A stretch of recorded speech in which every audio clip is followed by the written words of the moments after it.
자, 오늘은 자취방 구하기 팁 2탄으로 금액을 정하고 지역을 골랐다면 자취방 구해야 할 때 보아야 할 것, 그리고 계약할 때 봐야 할 것, 이 두 가지를 이야기해 보겠습니다.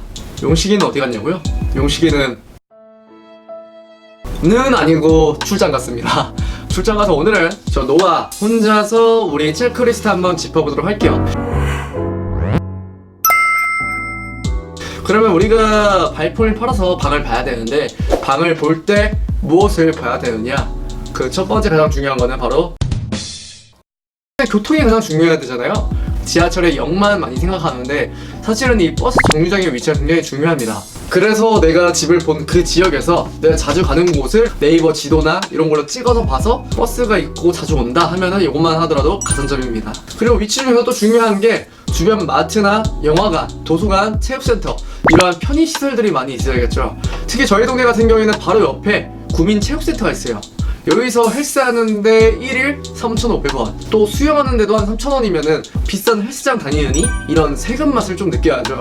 그렇기 때문에 주변에 이런 구민체육센터나 편의시설, 그리고 도서관 이런 것들이 있는지를 좀 보는 게 중요하겠죠. 그리고 제일 중요한 거 그 다음은 바로 소음과 불빛이에요. 소음이나 불빛이 나올 수 있는 대로변, 가로등, 식당, 이러한 상가들이 주변에 있는지 반드시 체크하시기 바랍니다. 제 사례를 들면은 저희 집 바로 앞에 청가시장 상인분들 대상으로 하는 식당이 있어요. 청가시장 자체가 새벽에 하다 보니까 새벽 11시부터 1시까지 이렇게 운영을 합니다. 식당의 불빛과 또 술 한잔 하시면서 얘기하시는 그런 소음들이 잘 때 귀에 바로바로 꽂힙니다. 또 이런 식당뿐만 아니라 술집이나 노래방 이런 것도 참 힘들겠죠? 그 주변에 뭐가 있는지 없는지는 진짜 정말 반드시 봐야 됩니다. 특히 밤에 자세히 봐야 돼요.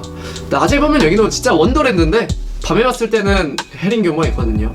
그리고 남향, 동향 잘 봐야 됩니다. 집은 남향과 동향이다, 이 이야기가 왜 나오냐면 간단하게 말하면 햇빛이 드느냐 안 드느냐예요. 햇빛이 들어와야지 곰팡이가 안 피고, 집에 곰팡이가 끼기 시작하면 내 몸에도 곰팡이 냄새가 배기 시작해요. 그러면은 점점 몸이 아파지고 시름시름 앓고, 안 그래도 치열한 서울 생활에 체력마저 떨어지게 됩니다.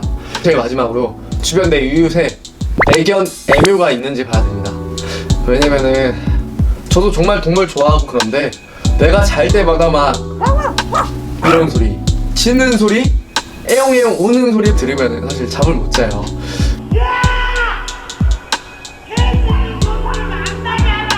집을 한번 돌아보고 난 다음에 있는 이웃들의 방의 소리에서 혹시나 동물 소리가 안 나는지 한 번 정도는 체크할 필요가 있습니다. 그 다음은 바로 집 내부의 환경이 어떻게 되어 있느냐. 이거 물론 중요한데 사실 신축이라면 집 내부에 많은 것들이 생략될 수가 있어요.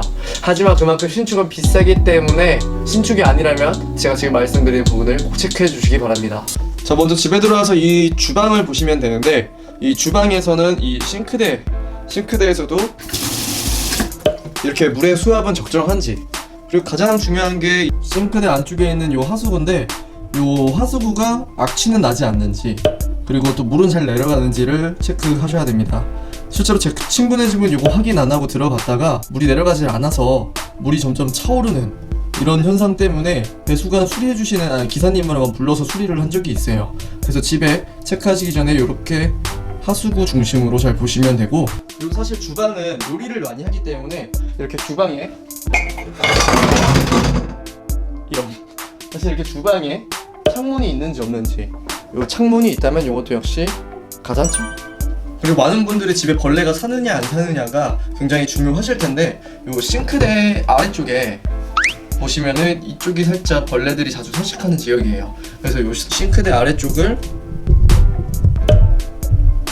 한번 체크해 주시는 게 중요해요. 저희 집은 신축이어서 사실 뭐 이거 볼 필요도 없죠. 굉장히 깔끔한데 신축이 아닌 곳에는 요 아래쪽이 굉장히 지저분할 수가 있거든요. 그럼 벌레가 꼬이기 시작합니다. 그리고 요 싱크대 아래쪽 말고도 이렇게 냉장고 뒤쪽이나 아니면 이렇게 쓰레기통 근처에 가구 뒤쪽에 벌레 잡는 그런 홈키파 같은 게 없는지 한번 보시면 될 것 같아요. 그 홈키파 같은 게 붙어 있으면 이 집은 벌레 나온 적이 있는 집이다 라고 보시면 될 것 같고, 벌레가 사는지 안 사는지 확인하기 위해서는 꼭 이 신발장 한번 열어보시기 바랍니다. 신발장에서의 악취나 이런 좀 습한 환경이 조성이 되어 있다. 그리고 실제로 이 안쪽에도 홈키파가 많이 붙어 있습니다. 이게 붙어 있다 하면은 여기는 벌레가 나올 수 있는 곳이라는 거죠. 그리고 중요하게 봐야 될 게 요 화장실. 첫 번째로 화장실 물이 이렇게 잘 내려가나 확인을 하고, 또 저 변기 안쪽에 열어보시면은 그쪽의 상태가 어떤지를 체크해 보시기 바랍니다. 그리고 화장실에서 저는 굉장히 중요하다고 생각하는 게 뭐냐면 요 공조 시스템이 얼마큼 잘 되어 있는지, 요게 굉장히 중요합니다. 이게 제대로 안 갖춰져 있으면은 이렇게 거울에 습기도 차고 바닥에 물때들이 굉장히 많이 생겨요. 그래서 요 공조 시스템이 얼마큼 잘 되어 있는지 반드시 확인해야 되고, 가장 좋은 거는 화장실에 창문이 있으면 가장 좋겠죠. 그리고 그 다음으로 봐야 될 것은 이렇게 방으로 들어가서 이 방 안에 벽지 상태가 어떤지를 체크하셔야 됩니다. 신축 같은 경우에는 물론 상관없겠지만 여기에 곰팡이가 펴 있으면은 벽지만 다시 갈아서 새로운 세입자분들을 받으시는 분들도 꽤 많거든요. 그러면 요 안쪽에는 사실 곰팡이가 있는 거고 그 위에 벽지를 바른 거기 때문에 곰팡이가 다시 올라옵니다. 근데 겉으로만 봤을 때는 잘 판단이 안 되기 때문에 벽지가 깨끗한지 이렇게 눌러보고 좀 눅눅한 느낌은 없는지를 한번 체크해 보시기 바랍니다.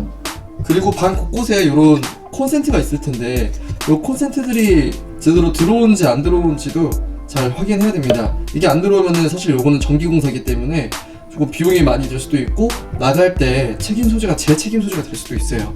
그래서 저는 디카 충전기를 가지고 다니면서 이거 일일이 한번 꽂아보고 확인을 다 했었습니다. 이것도 꼼꼼하신 분들은 꼭 챙기셨으면 좋겠고, 방 안에서 사실 가장 중요한 건 바로 요 창문입니다. 창문.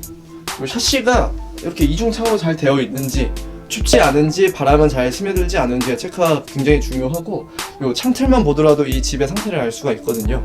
창문 상태가 별로 안 좋으면 추위에도 많이 노출이 되고, 그리고 사실 소음도 빈번하게 잘 들어옵니다. 특히 뭐 저희 집도 신축임에도 불구하고 요 앞에서 들리는 소음들이 굉장히 잘 들려요. 그래서 요 창문 상태가 어떤지 자, 체크해 보시고, 창틀 꼭 확인해 보시고, 자 그리고 마지막으로 중요한 게 요 원룸의 쓰레기 처리 방식입니다. 요즘에는 많은 원룸들이 관리업체를 쓰면서 굉장히 매 일 단위로 깨끗하게 관리가 되고 있어요.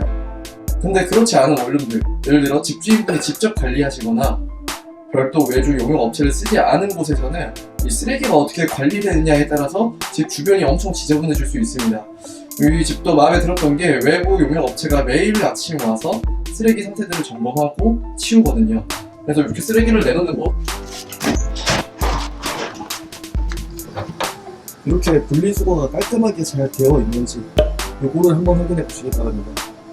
쓰레기장의 분리수거가 제대로 되어 있으면은 사실 요 원룸 같은 경우에는 깔끔하게 관리가 되고 있다라는 증명이기도 하고, 이렇게 깔끔하게 쓰레기를 분리해서 버리는 같이 사시는 이웃분들에 대한 시민 의식 수준도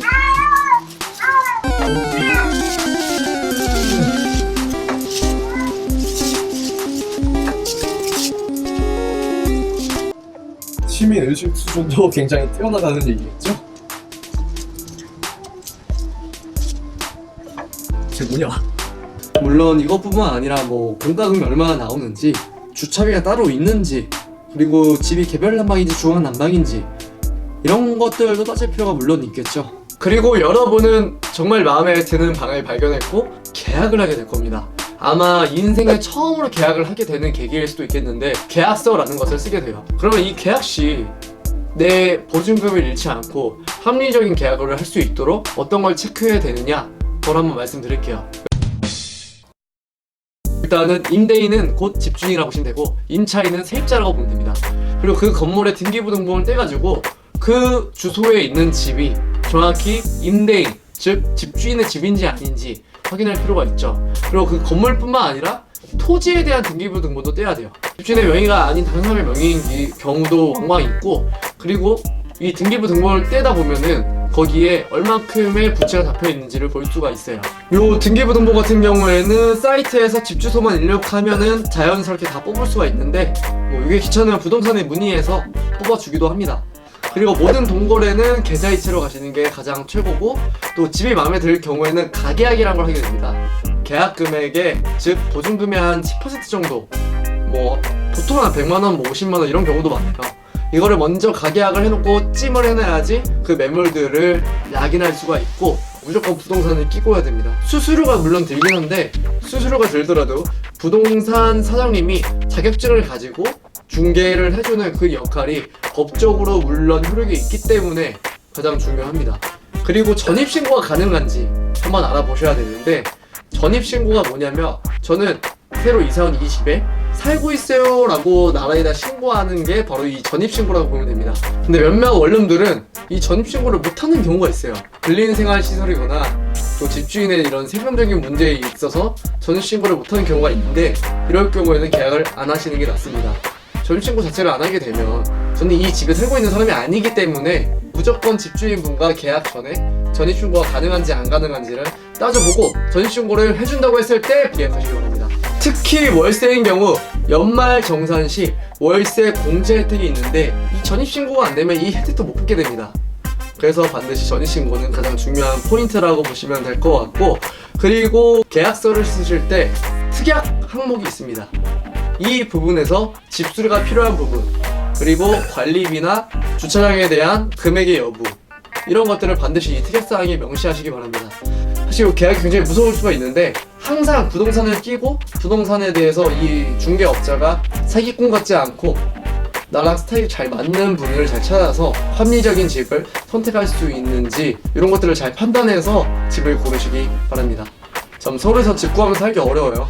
그럼 여러분들도 이 넓은 서울에서 나만의 집, 합리적인 집을 찾으시길 바래요. 촌놈에서 사는 서울살이 채노야였습니다. 안녕.